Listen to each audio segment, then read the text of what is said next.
Paul here from My Perfect Failure, helping you turn your failures into successes and your setbacks into opportunities.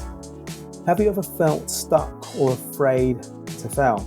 In this episode of My Perfect Failure, I dive deep with Dave Mason, whose journey from law to e-commerce to becoming an accidental author is nothing short of inspiring.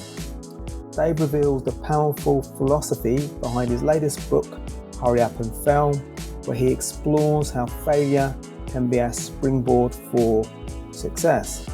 From practical tools like creating an MVP to unpacking the hidden opportunities in failure. Dave's insights will challenge your mindset and inspire you to take action. Don't miss the lessons, the stories, and the strategies that could change your relationship with failure forever. Who knows what Jay-Z, J.K. Rowling, Bill Gates and Oprah Winfrey all have in common? Okay, I will tell you then. They have all overcome failure in one shape or form to go on to gain success in their respective careers. Welcome to My Perfect Failure. Join us as we delve into the world of our perfect failures. We will interview, explore, and discuss how our perfect failures can lead us to success. Join us and tune in. Welcome everybody to another episode of My Perfect Failure. Today, I'm super excited as I have another fantastic guest for you. So my guest today got into writing because he believes a book can be life-changing. Through his novels, he tries to keep people's lives healthy, happy, spiritually connected, and fiscally responsible lives. Whether it's getting financial education through the cash machine, plugging into the ancient world of profits through the Age of Prophecy series, of fighting or finding out your goals and direction through the size of your dreams, he hopes his books deliver exactly what you are looking for. So a very warm welcome to My Perfect Failure, Dave Mason. How are you, Dave? Doing fantastic, Paul. Great to be here. Well, lovely to have you here. And when we were connected by, I guess, one of your colleagues. So when we were connected, I was like, yes, I need to get Dave on the podcast because that will come to light in a second. But I love what you put together, your book and so forth. So I'm excited to have a conversation with you and delve into the realm of failure and your relationship with it, and also how you're educating others to maybe be more aware of it and actually be more, I guess, maybe have better tools about how they can actually navigate their own situation. So where I was keen to start initially, you're an author. So I was keen to I get to connect with a lot of authors. I'm always intrigued about how they got into authorship, because I know it's not the easiest of careers, and I imagine along the way that authors experience, I prefer the word setbacks to failures, but some might want to call it failures. But how did you get into authorship? Completely by accident. It happened where many good ideas came to me actually in the bathroom.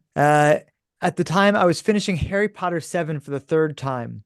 And simultaneously, I live in Jerusalem. I'm actually a rabbi, and I'd been doing all of this studying about the world of the prophets. And I had this thought, it's like, here, the whole tradition of prophecy, it's that kind of very similar magical realm to the realm of Harry Potter. And yet, if Hogwarts existed, people would break down the doors to get in and learn what they had to teach. And almost nobody I knew about the world of the prophets and all this magical realm of the prophets. And I thought to myself, okay, somebody needs to write a Harry Potter type book set in the world of the prophets. And being a business person, my first thought was, okay, who can I hire to do this? But I later realized, you know what? If I want to see something created, I have to figure out how to create it myself. So I spent 6 years creating my first book, The Lamp of Darkness, which is the first book of the Age of Prophecy series. And through that, I had to learn how to become a novelist. I had to learn how to become an author.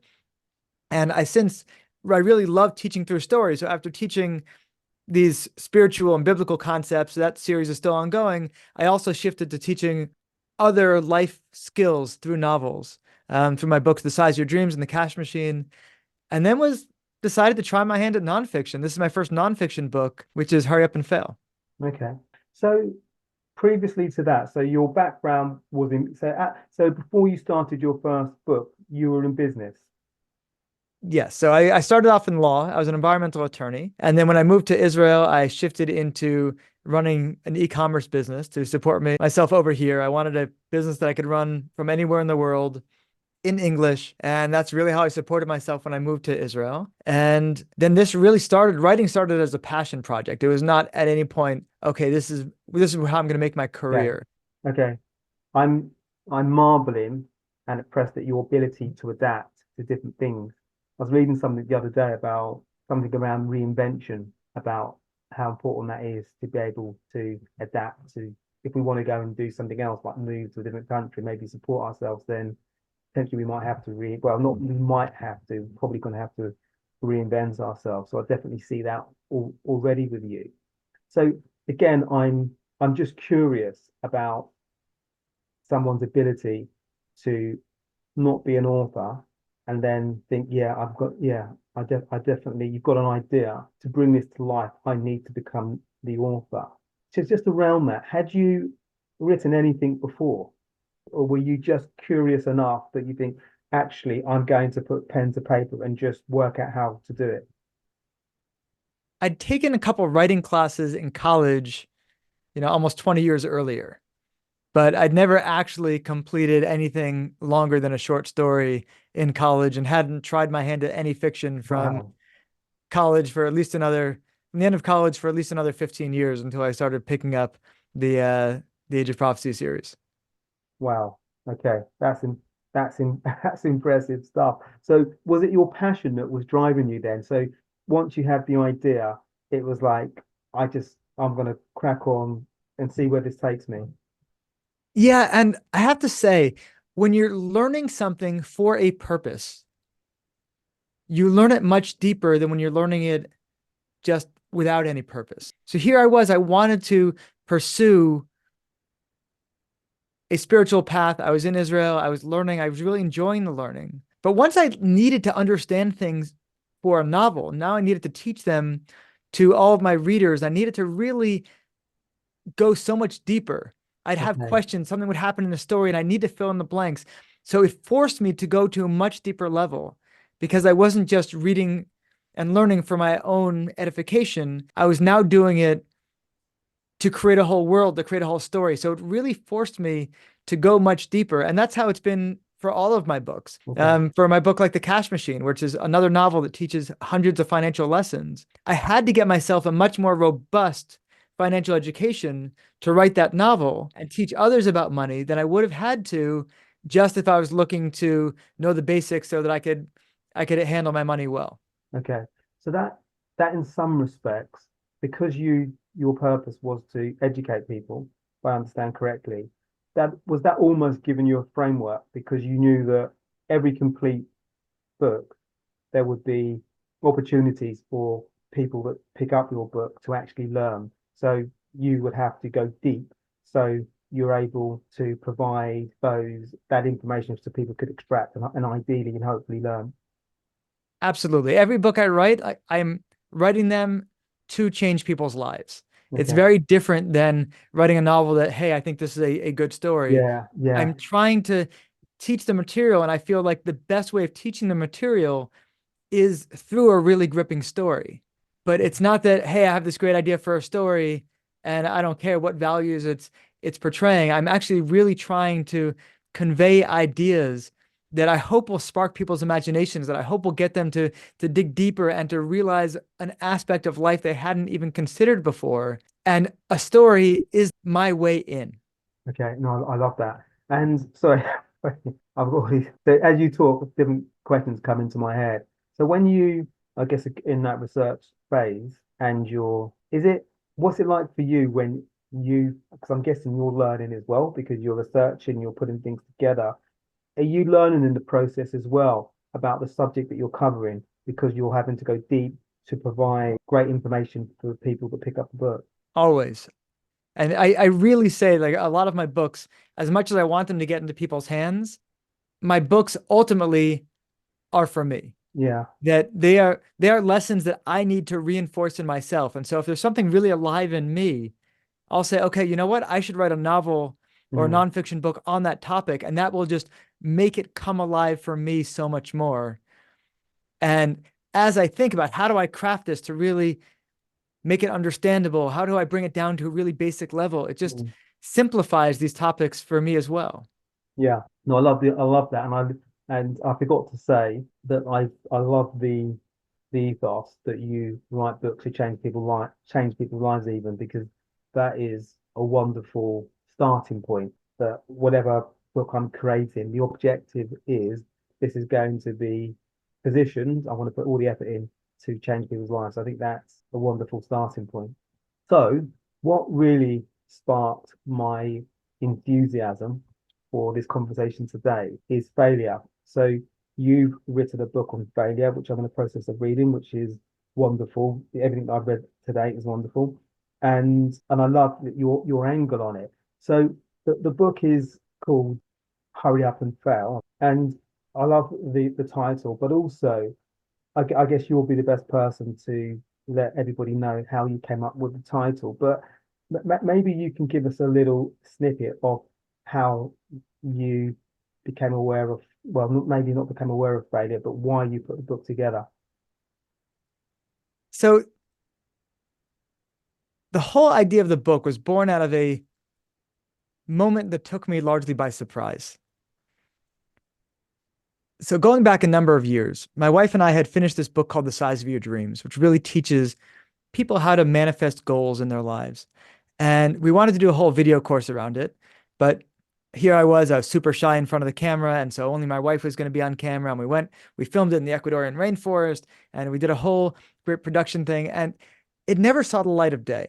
Like, things weren't right. We were so perfectionist about it that we created this course that we thought would be valuable. And then we really never even got to putting it out because it didn't meet all of our standards across the board. And then a couple years later, we said, it was during COVID and people were locked up. And we said, you know what?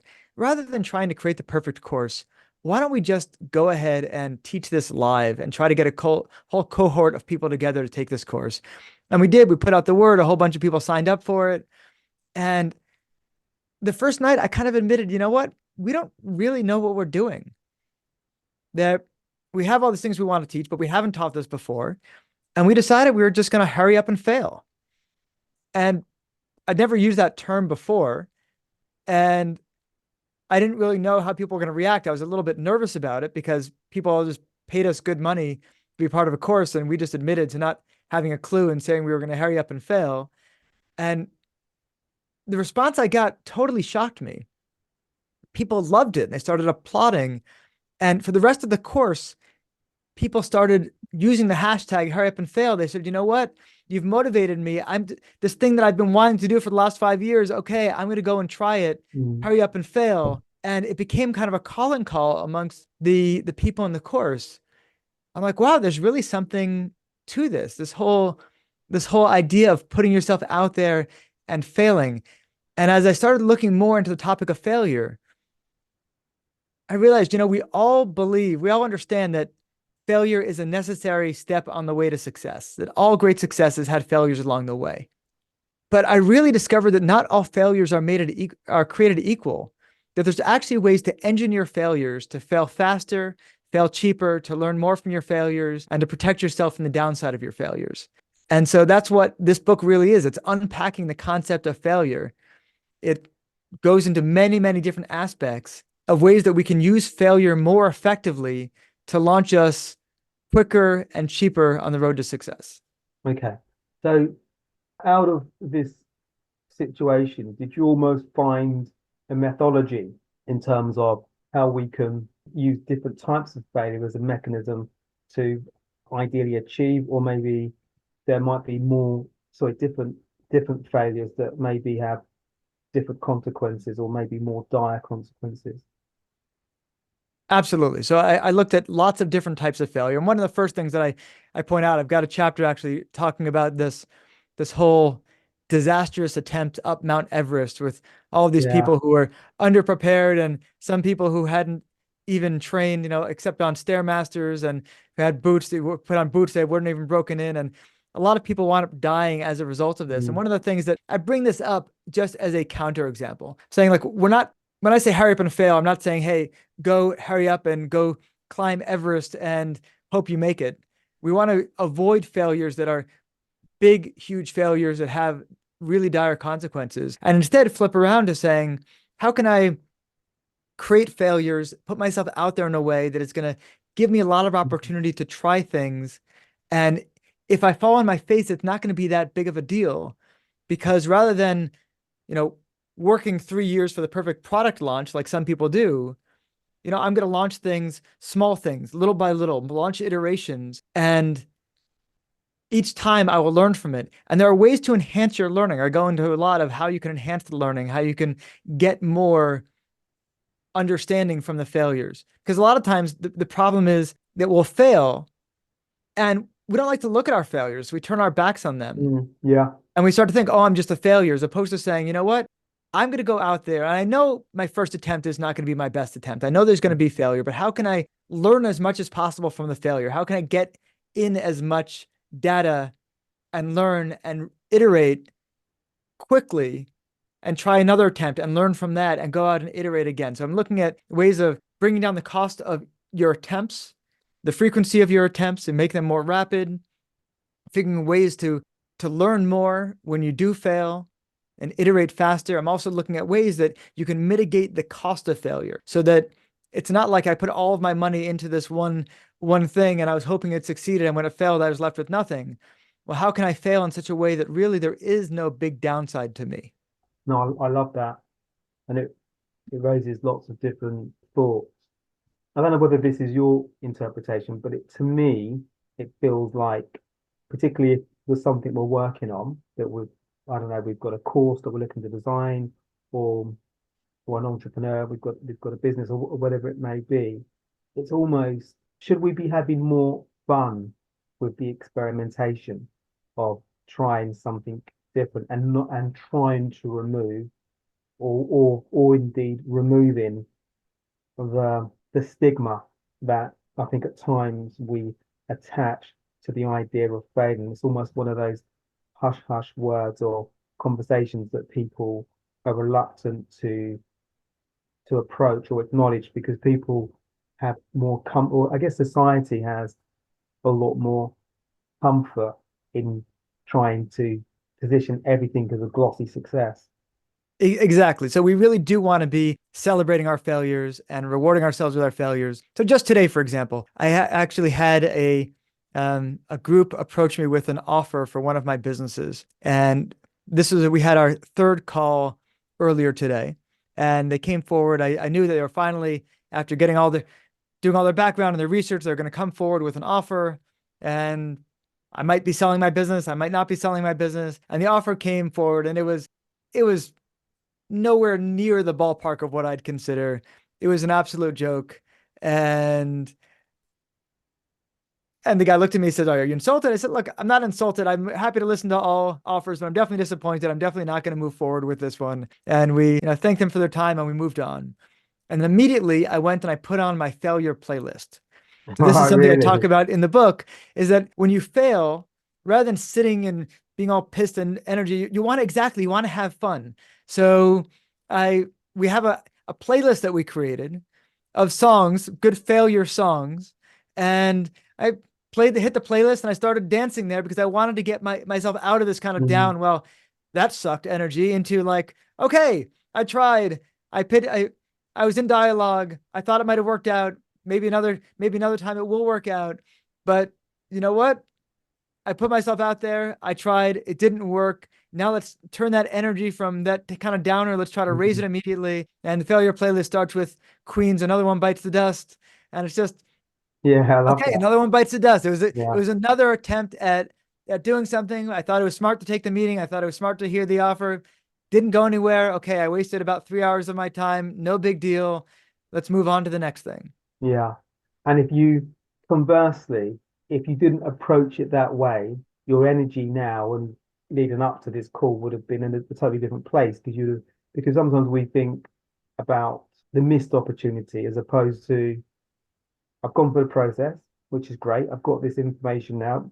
Maybe further on down the line, if somebody approaches me about the business, I've got all these wonderful insights that maybe that I'm prepared for to maybe navigate the conversation in a different way. And I've only really got that I can only really do that because of what happened before, where there was a difference in the pricing or the value that both parties had. Exactly. In fact, as we're talking about this now, I'm recalling a moment I had probably almost a decade ago now that I went to a seminar, and the guy leading the seminar actually shared that he had a business deal that had gone sour the week before, just a few days before the seminar. And it was so incredibly clear that as much as he said, "Oh, I'm over it and it was good for me," that he was so upset, and he was trying to lead the seminar, and people were just fleeing the room. People couldn't drop out of the seminar fast enough. We only lasted a few hours of a 3-day seminar. We only lasted the first couple hours. He was so sitting in the negative. The business deal had nothing to do with the seminar, but he couldn't shift Yeah. himself from this huge disappointment that he was feeling. And so he wasn't able to move on. And even though he had another job to do now and another task and something completely unrelated, and he was supposed to be teaching us, he was just so upset that he couldn't even give over the material he was supposed to be giving over. So yeah, it's like we have to look at each failure as saying, okay, what can I learn from this? What can I take away from this? And how can I use it to be moving on faster? I can move it on to something better. But Yeah. if we just sit in the failure and we start thinking, wow, this means I'm a failure. If this means we start building stories, this means I'm never going to do anything useful. This means I'm going to, struggle financially. We can build all of these crazy stories. And if we sit in that, it's just going to keep us down, down, down. So as much as we can take something and make our energy about failure fun. That's why we Yeah. called it hurry up and fail. Can we get to the point where we can enjoy the fact that we're failing, that we're patting ourselves on the back for that we went out there and tried, and that we failed, and okay, we're going to learn and we're going to do better next time. Otherwise, we're just going to, make one failure and it just breaks you and you stop trying. Yeah, absolutely. And I think that's what's lovely about your book and really captured me. Hurry up and fail is it almost runs counterintuitive to how a lot of us operate because we don't want to hurry up and fail. We want to be really meticulous. We want to. Well, I can't read my own writing, but I think I've written down perfectionism. So we want to, like your course that you and your partner put together, you realize that maybe it wasn't entirely what you thought it could be, but you were honest and upfront with that. And you delivered a course and now gone created a wonderful book. But I think sometimes we can be so, well, or we can attempt to create something that is so perfect, which will never be perfect, but we never actually get started. Exactly. And with the course that we did, I have a whole section in the back of the book. The fifth section of the book is all about mitigating the ramifications of failure on others. In fact, section 4 is about how you can make sure that the failure is not hurting you personally. And section 5 is all about how you can make sure that your failures don't harm others. And so when we went out to do this course, part of what we did is the reason why people were not upset is because we engineered things in such a way that if we did fail, if we did deliver a lousy product, it wouldn't fall on them. So we looked at several different things. So for instance, one of the things that we really said, look, we haven't taught this before. We might not do a great job. So we're giving a full money back guarantee. If you don't feel like you're getting massive value from this course, then let us know and we'll give you your money back. In fact, some of the times I've done a 10x guarantee, where I say to people, if you don't feel like you got 10 times the value of what you paid me, let me know and I'll give you all the money back. And that's a way of making people feel like, okay, well, they might fail, but even if they do, I'm not going to lose as a result of it. If somebody Yeah. says, well, I'm not so prepared, and then people feel like, oh, well, I already paid for it. All that money's going to be lost. People weren't concerned because they knew if we didn't do a good job, that they'd get all their money back. Two, we tried to go above and beyond. So for instance, we had, 6 different 2-hour classes throughout the course. But because we hadn't taught it before, we didn't necessarily know what material was going to most resonate, what we needed to go deeper on. So we probably added, I don't know, 5 different sessions as Yeah. bonuses above and beyond that we created on the spot. Like people kept telling me they wanted to know business skills. So I went through and I did a bonus session that had nothing to do with the course we were doing, but I saw the crowd was interested in. Here are my top business concepts, things that I work with my coaching clients. And we just went through and added these bonuses. So they felt like, wow, they promised us 6 classes, but they were actually giving us like 11 classes in the end. They kept going above and Yeah. beyond.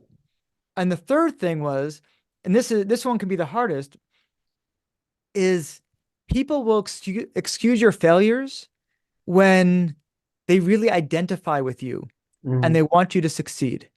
So if you put yourself out to the world as being somebody perfect, and you say you're putting out a course, for instance, and that you've got all the answers and everything, people might be very critical of Yeah. that. They might expect it to be really good.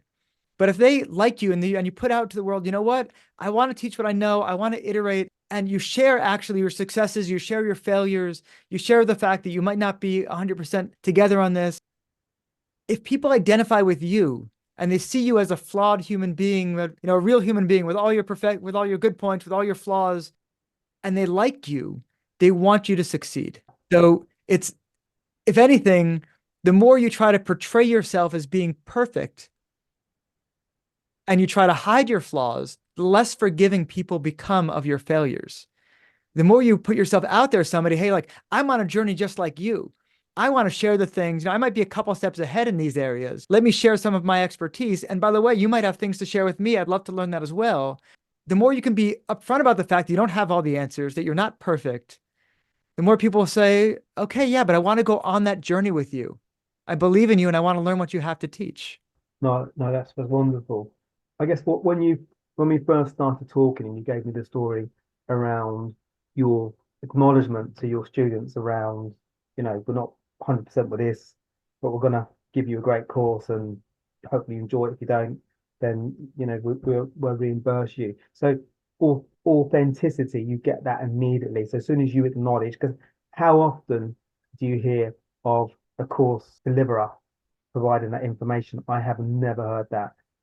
And and also sometimes you can go on because I think life's about acting. Most of us don't get paid for it, but every day we get up and we're performing some type of role. And I'm sure most of us can have been on courses where I'm not quite sure about it, but I'm here, I've paid for it, or the company's paid for it. So I go through it. And I guess we're not quite sure that this is the right course for us, or maybe even that the instructor is 100% across the content. But I definitely feel that if there was some degree of, you have to always have, I don't know, some sort of caveat that we haven't delivered this many times before, so we're still finding our feet with it. Bear with us, really open to your feedback. Or maybe there might be new sections that they've added that we're not quite sure with, that this we just want to test it because we feel that there's going to be some value here. If you don't like it, we can reimburse you that part of the course. I think that people would buy into that. But just around your experience, when you advise the class that, we're not 100% across this, but we're going to deliver you hopefully a fantastic course and, we're keen to get your feedback, good or bad. Did that give you room to maneuver in terms of how creative you could be around what the content would be in the course? 100%. 100%. Because we were very clear about it that we are doing our best job to be teaching this material. And we don't really know what people are going to find, Mhm. like, wow, they want more of this or less of that. And okay, we're gonna try it. We want feedback and we're gonna reiterate and keep trying to make it better as we go through. And the response was really overwhelming. I don't know, of the 60 or so people took the course, one person, the first day felt like, okay, this wasn't what they're expecting, and they left. One person said, I want to take it, but it's not fitting with my schedule. And they asked for their money back. Otherwise, nobody did. Yeah. And it had in fact, the students wound up creating their own failure group, their own group Really. afterwards and going on with the material. So it wasn't a failure group. They their own group around the material afterwards, because they said, you know Mm. what, we want to keep learning this together. So they kept doing it on their own after the course was over. Which is a massive endorsement. But it feels to me that there's something there, and it almost feels to me liberating that because I was reading something the other day about creation, about removing the restrictions so we actually can be creative. Because sometimes we box ourselves into we have to operate like this, we have to operate like this, which restricts our ability to be creative. I guess we've covered it, but your openness gave you that freedom just to kind of test it. It's almost like a startup that's got an MVP and you want to test it, you get the feedback, and then you can refine it here, refine it there. Absolutely. And we look at in the book, I look at several different examples of MVPs. I really break them down. One of them is what's called the Wizard of Oz paradigm that I like quite a bit. Wizard of Oz an MVP is a minimum viable product for anyone who's listening who doesn't know. And it really says, you know what, we need to get out there and just test something right away to find out if people are going to respond or not. We don't need a lot of time.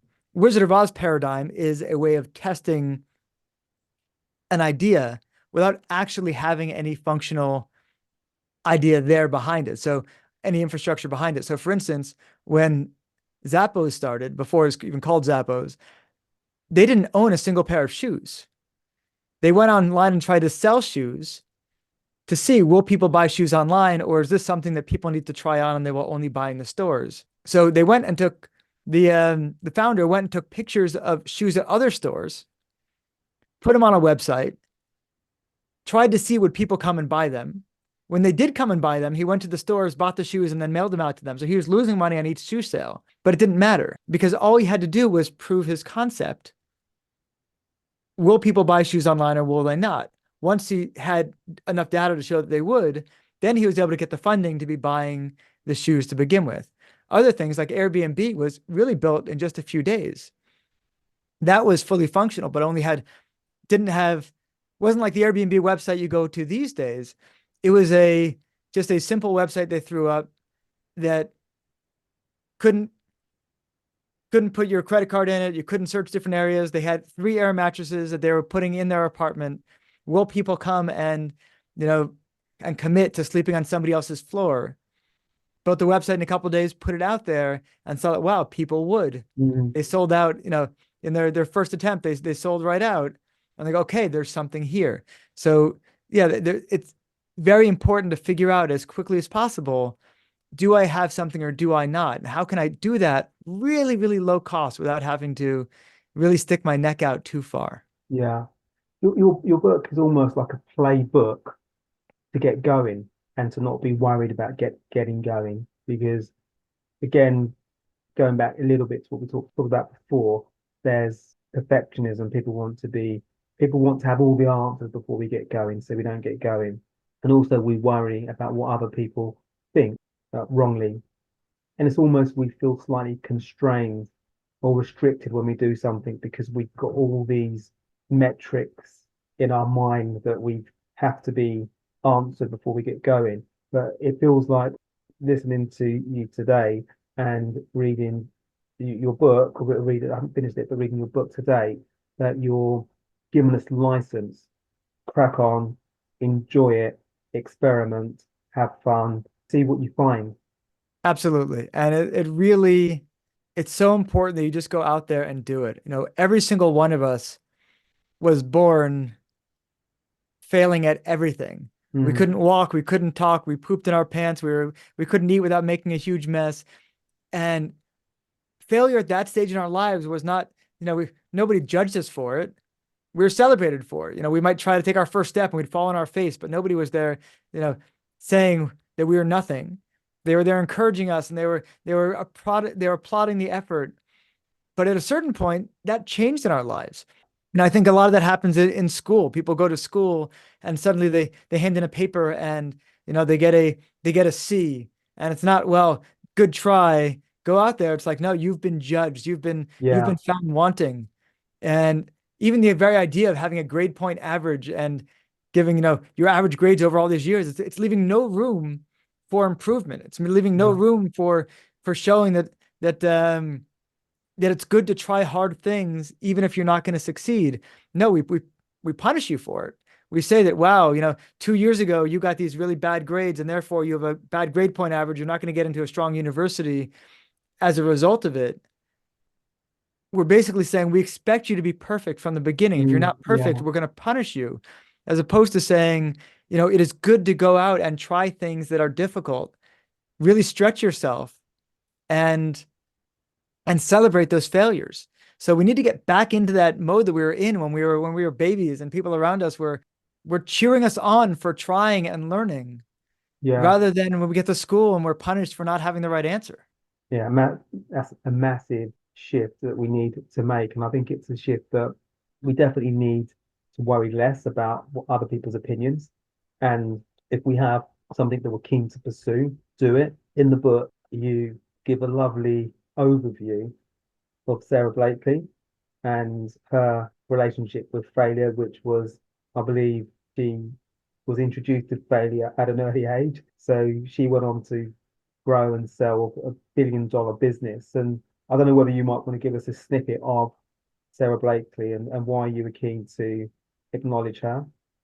Yeah, I love the Sara Blakely story because she responds like she'd be sitting around the dinner table, and her father would say, "How did you fail today? How did you fail this week?"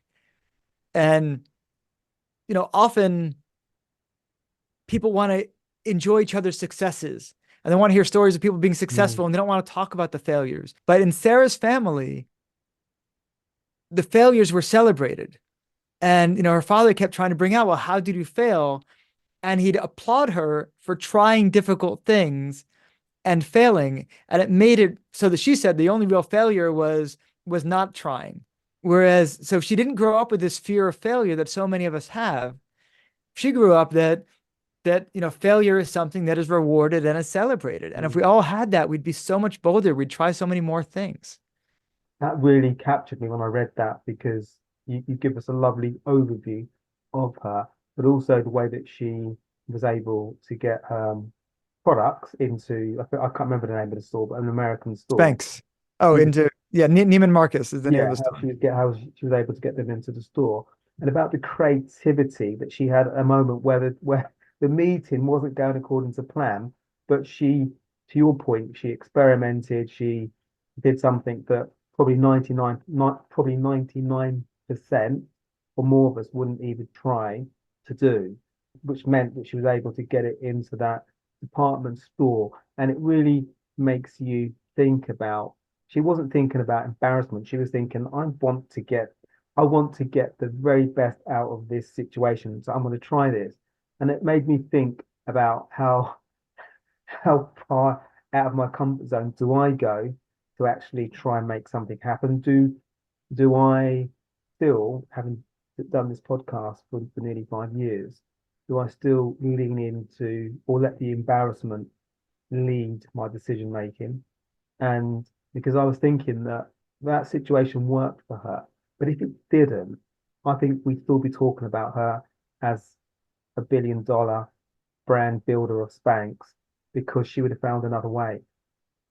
I think she would have. So we're going to leave a link in the show notes for everybody to get the book and maybe give you some feedback about what they're doing, about how their approach to failure has shifted.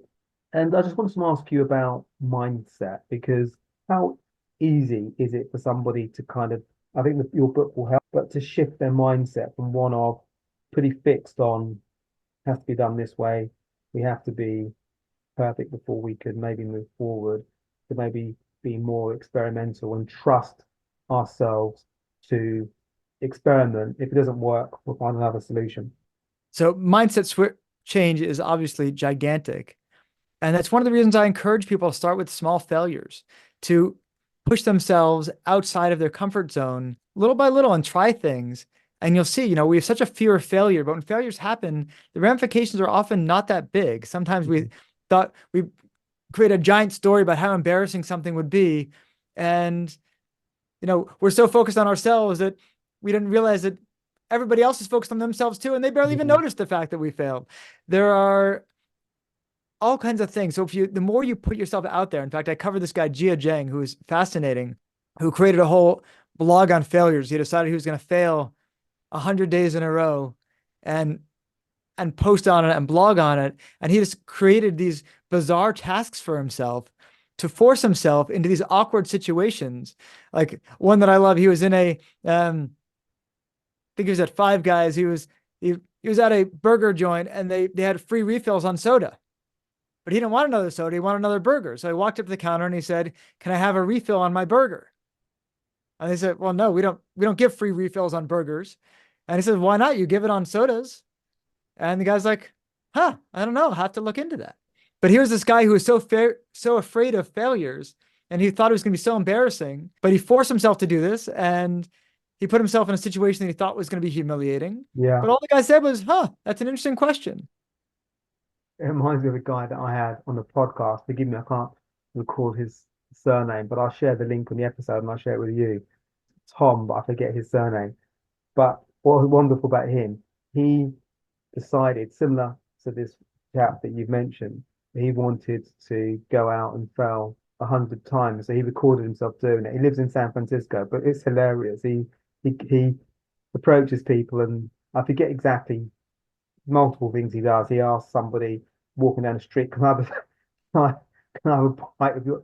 Somebody walking down the street eating a pizza, and he'd say to them, "Can I have a bite of your pizza?" Or do you want to? Can I race you to the park? Or just random things. Can you give me $1? Even, I'm sure there's an example where he says to somebody, "Can I give you $20?" Because it's unusual that somebody would say, "Do you want $20 or $10?" That some people will like refuse to say no. So, but it's similar to what you've just described. I think for him, it was the challenge of doing something and seeing how he reacts from discomfort. And I think for him, it was quite impactful for him, and it was, yeah, I think it was very impactful. What I wanted to ask around the book. So the book, where can people get the book? So you can get it from me on my website at davemason.coach, and you can get a free digital copy there, or you can obviously get the book on Amazon. Okay, And lovely. I don't charge anything for the digital copy of the book. I want as many people to read it as Yeah, possible. which is amazing. And so for people that, because I think it's really important that people do get the book, whether they get it, buy it, or whether they have a digital copy or whether they have both. But if we don't have a better relationship with failure, what are the consequences, do you think, in your opinion, for us in terms of us making the most of life, situations, jobs, personal lives, everything? What are the consequences in your opinion? I have a section about that where I talk about if you're not willing to face rejection, I look at rejection as something that is next to failure, and it works very similar. You're going to have to settle for less, and go through a section like if you're not willing to ask somebody out for a date, you might wind up settling for less love in your life. If you're not willing to ask for a promotion, you might be settling for getting paid less than somebody else in your same business. If you're not willing to put yourself out there and fail, you're basically running back to safety. You're going to have less in your life because you're not stretching yourself. You're Yeah. not going out there and you're not trying to get the things that you want. The book for you and the journey that you've been through, is it like, I don't know, like a Bible or a glossary for you to, as the example you gave today, where you had a meeting about potentially selling one of your businesses, because of your journey you've been through, do you have these set of tools that you can lean into whenever you encounter, because we're always going to encounter difficult moments in life, in business and personal life. Do you have these set of tools now that you can lean into? I guess you do because you've given an example, but is that a general thing that you just have almost muscle memory that you can lean into different things? Look, I have all the tools. I will admit that when I get to a low place, I don't often I don't always use all the tools that I have, whether it be around failure or anything else, like anybody else. It's, I keep trying to be building up my tool chest, and I keep trying to really make these things innate, like you say, like muscle memory. But I'll admit, there was a time that just a few months ago, I was going through a difficult period, and I didn't turn to all the tools that Mm, I had, and I was afraid to put myself out there again. yeah. So this really does get stronger with repetition. Mm, And the faster you can pick yourself up when you go down and try again, the more you're going to make that into muscle memory. But even I put out books with my best tools, but on a day that I'm struggling, I might not always rely on everything that I have. yeah. Yeah.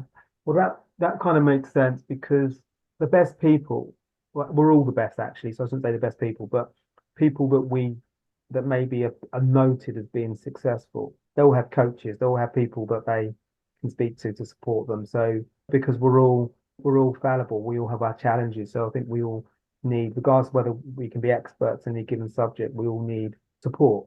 So yeah, so that kind of makes sense. Dave, it's been amazing connecting with you. Really enjoyed this conversation. Clearly, I love what you're doing. I think it's so important, and it's really refreshing to speak to somebody who's on a similar journey and is bringing awareness and positivity to a subject that for many of us is something that we veer away from and we don't want to acknowledge. So yeah, so I love what you're doing. I will leave the link in the show notes. We do have, I guess, a recurring question on the podcast, which is if you can invite three inspirational people for dinner, they can be alive or past. Who might you invite?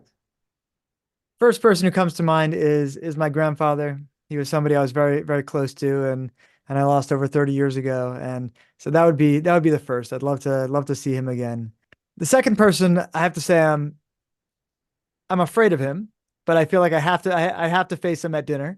And that's Elijah the prophet, because he is my favorite biblical stories are his stories, and that's the setting I chose for my Age of Prophecy series. I planted them in and around the events of his life, and so I'm sure that he's kind of a fiery, tough Yeah, character, and I'm sure I messed up quite a few things in the story, and I'd be a little trepidatious to hear about it. But I feel like, okay, if I'm going to put this book out, I need to be able to face him. That'd be number two, and number three, I'd go with Tony Robbins. I've been a yeah. big Tony follower for a long time, and Mm, I've seen him work one-on-one with people, and he can read people so fast and get mm. right to the core of what they need to work on faster than anyone I've ever seen. And so I think, an experience meeting one-on-one with Tony would be absolutely amazing. Yeah, he's phenomenal. He's really phenomenal, impactful. And what's amazing about Tony is he's been doing it for so many years. I remember my cousin giving me a book. I think it was his Awakenings book, like years and years ago.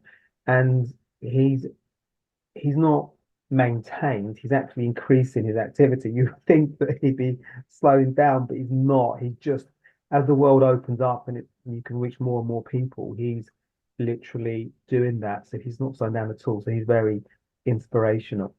And for people that I heard you mentioned you coach, for people that want to get in contact with you, it might be about coaching, it might be about anything else. Is there a place where people can find you? Yeah, davemason.coach. Okay, lovely. Okay. Dave, phenomenal. Amazing meeting you. Again, love what you're doing.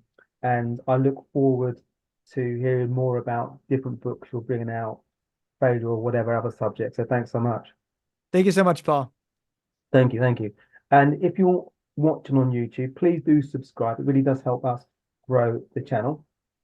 And your feedback is most welcome. So we're keen to hear about things you like and equally the things that you don't like. So you can find me at paul@myperfectfailure.com. So take care for now. Bye. Thanks for listening to My Perfect Failure podcast. Be sure to visit www.myperfectfailure.com to join the conversation. Subscribe to our podcast on iTunes or Google Play. Look out for our next episode.